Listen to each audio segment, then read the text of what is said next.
Lightly fried, my delicious halloumi and courgette cakes squeeze every last bit of flavour out of those vegetables. But first, I'm preparing a simple slow roast tomato and watercress salad. These cherry tomatoes are perfect. If you haven't got cherry tomatoes, vine tomatoes are good, or even just big, normal, plump tomatoes. Lay the tomatoes on the tray. And these go into the oven for about 90 minutes. If you turn the oven down really low, you can leave them in overnight. To be honest, the longer you leave them, the better they taste. Once you've seasoned them with salt, sprinkle over with some sugar. And the salt and the sugar combined speeds up the drying process because you want that nice chewy texture. And then you get these little thyme flowers and just pick off the buds. Garlic, sliced. Then just spread that on. Now the tray looks quite full and compact. For 90 minutes in the oven, you'll see everything shrink down and all the skin's blistering and the flavour intensifies so nicely. Extra virgin olive oil. That gives a nice earthy flavour to the tomatoes. Place your tomatoes into an oven preheated to 150 degrees C and cook long and slow for an hour and a half. Now, halloumi cakes. There's something quite exciting about halloumi cheese. It's a very firm cheese and it fries brilliantly. Peel the carrots. Great. Not too finely, you want that nice texture. Next, courgette. The secret is keeping it all grated the same. Put that into a sieve. A sprinkling of salt will draw out liquid from the vegetables. Then grate the halloumi. Halloumi cheese doesn't look that tasty, but once you've got colour on it in the pan, it's really delicious. Now, really important to squeeze out the excess water from the veg. And you'll see all that water that needs to come out of there. If we didn't do this, it will make your little patties non-friable because the whole thing starts to separate and then mix in with the cheese. Spring onions, chop up the whites and the greens. Now we're going to season that with some delicious fresh mint and fresh coriander. Whenever it's vegetarian, I like to put a combination of herbs in there. Tarragon and parsley, mint and coriander, basil and lemongrass. All delicious on their own, but in tandem, their flavours play off each other. Next, 2 eggs in. Give that a little mix. Add the eggs to the mixture. And then finally, a couple of tablespoons of breadcrumbs. The breadcrumbs help dry out any excess moisture. Mix all the ingredients together. Before you start shaping these, taste the mixture. It's really important to identify the seasoning now. If you wait until you've cooked them, it'll be too late to adjust the seasoning. Roll them into a large golf ball. Shape them to like a little mini burger. You can spice these up with some chilli in there. If you haven't got fresh chilli flakes.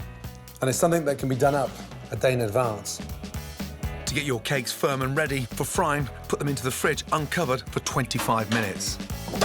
Pan on.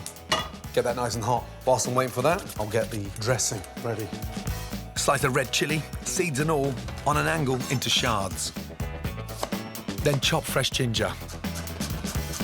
Season with a sprinkle of sugar and salt. Add some rice wine vinegar. Add a couple of tablespoons of olive oil. To finish off, some chopped coriander.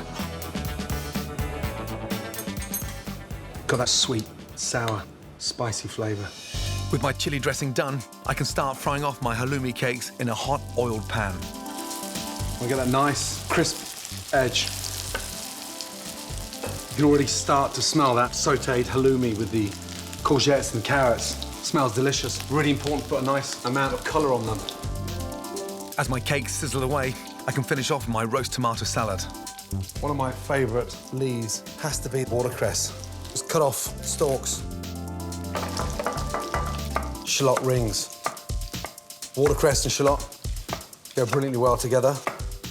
The shallot looks so dainty when you open up these little ringlets. Don't forget to turn your cakes. Now, tomatoes. Whatever you don't use, just jar them and put them in the fridge. Just drop those slow-cooked, warm tomatoes over the watercress. The sweetness is incredible, absolutely delicious. A little drizzle of aged balsamic vinegar gives that tartness to the watercress. Watercress is naturally peppery, so it doesn't need any pepper. Just a little touch of salt. And then a light sprinkling of extra virgin olive oil. After 5 minutes on a medium heat, my halloumi cakes are ready. So important to have taken out that water. You can see it doesn't disintegrate. And then just get your dressing, take a spoon of it, and then tilt it to the side, because I want the garnish, I don't want the juice. And if that does not turn you on to become a vegetarian for the night, I honestly don't know what will. Delicious. My crispy golden halloumi courgette and herb cakes with a sumptuous roast tomato and watercress salad, all of the flavour with none of the meat. When I was growing up, my mum was a very, very good cook, so we had some great food. But it was always meat and 2 veg, and the veg definitely played a bit part. But the more attention you pay to cooking vegetables, the more you realise they can easily take centre stage. For all the flavour with none of the flesh, here's my ultimate vegetarian dinner. First, a hearty starter of bruschetta with ricotta and succulent griddled courgettes. For my main, I'm serving fragrant roasted beetroot and thyme risotto. But I'll be in trouble with the kids if I don't do a pud. So I'm enlisting the help of my youngest, Tilly, to rustle up an indulgent chocolate and lime mousse with crushed raspberries. So if you unwrap the chocolate, start breaking it up in little bits. We're going to make the most amazing white chocolate mousse. Our first job is to bring half of our cream up to the boil. So what kind of cream is that in there, Dad? That is double cream, OK? So that's going to make a really nice, rich chocolate mousse. What's your favourite sort of chocolate? Is it white, milk, dark? I love white and milk. What's yours? I absolutely love milk chocolate. Oh, that's my guilty pleasure. Is it really? Here we go. Cream in. So that goes in there. Now, you can see what's happening straight away, can't you? It's melting really quickly. Melting really quickly, so, OK. Oh, excuse me. At least your jumper's white, so you won't spot it. Yeah, and I've got a nice little snack for later. In another bowl, add lime zest, cold cream, and whisk until it forms soft peaks. The lime cuts the sort of richness of the cream, and that starts to make the chocolate mousse taste a little bit lighter. It smells really good. The lime gives it a really nice zinginess. Zinginess, you're absolutely right. Next, add to the melted chocolate mixture. And because I'm whisking, it's just getting lighter and lighter and lighter. Have a little taste. Nice? Yeah, the lime gives it a really nice taste. Tilly, I need the rest for the mousse. I need some for my tummy. No, come on. Chocolate mousse into the fridge. Our next job is to separate out 3 egg whites. This is where I need you at your absolute best, OK? Because to whip those whites is going to be really tough.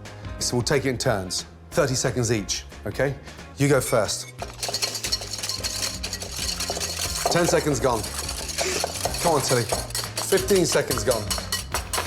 20 seconds gone. Come on, you can do it. 10 seconds to go. 5, 4, 3, 2, 1. And change. Excellent. Hold the bowl. Right. No. No way! Jesus! Oh, what?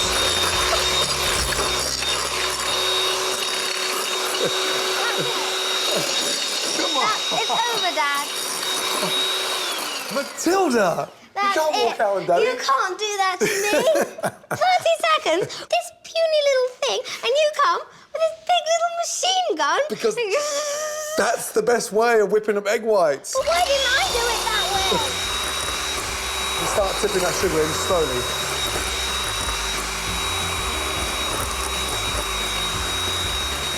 Good girl.